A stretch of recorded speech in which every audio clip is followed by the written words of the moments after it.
Computer हमेशा से ही मेरे लिए जी का जंजाल रहा है।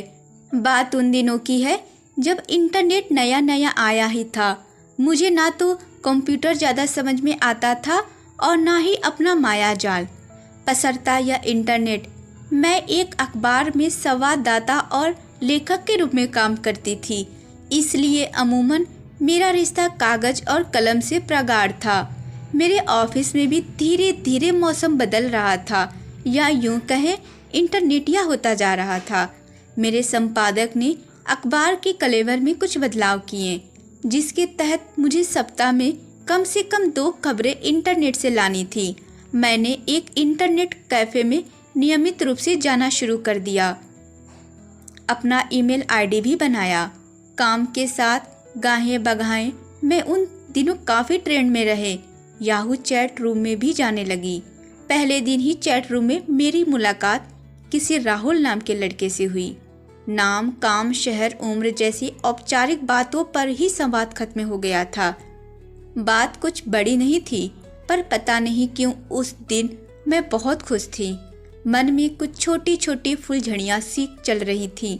मैं फिर से एक बार चैट करने का इंतज़ार करने लगी। दूसरे दिन, तीसरे दिन, चौथे दिन, और राहुल के साथ चैट का यह सिलसिला अब 3 महीने का हो गया था। राहुल का लिखा एक एक शब्द सीधे मेरे दिल में उतरता। मुझे उसके विचारों और शब्दों से लगाव हो गया था।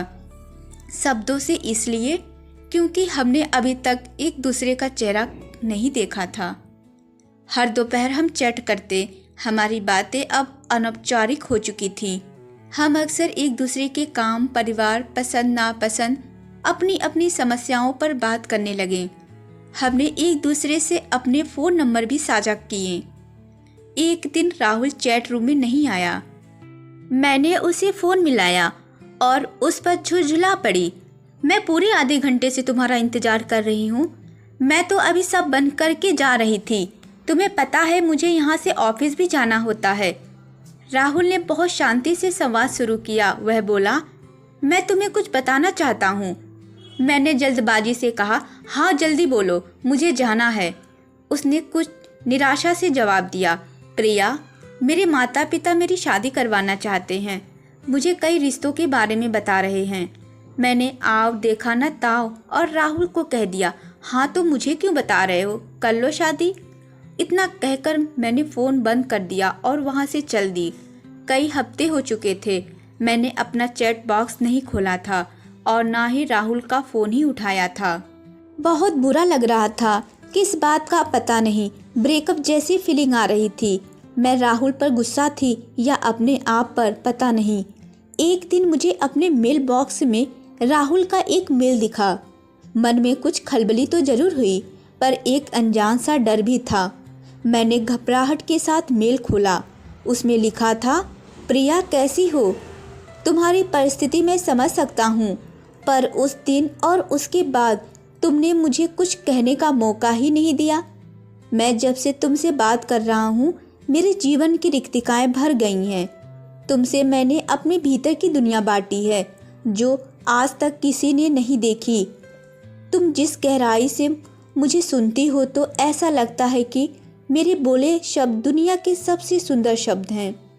जब से तुमसे बात नहीं हुई मैं बेचैन हो गया हूँ।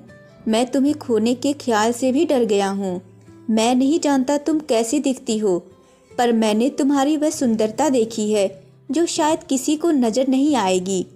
प्रिया, मैं तुम्हारे साथ जीवन का हर पड़ाव पार करना चाहता हूँ। क्या तुम मुझसे शादी करोगी? अगर तुम्हारी हाँ है तो आज मेरे फ़ोन का जवाब देना, नहीं तो आज के बाद हम कभी बात नहीं करेंगे। राहुल के इन शब्दों ने मेरे नीले आसमान पर गुलाबी रंग छिड़क दिया। मैं राहुल से प्यार करने लगी थी। हमने एक दूसरे को बिना देखे, बिना मिले शादी कर ली और इस तरह यह इंटरनेटिया अफेयर अपनी पूर्णता को प्राप्त हुआ।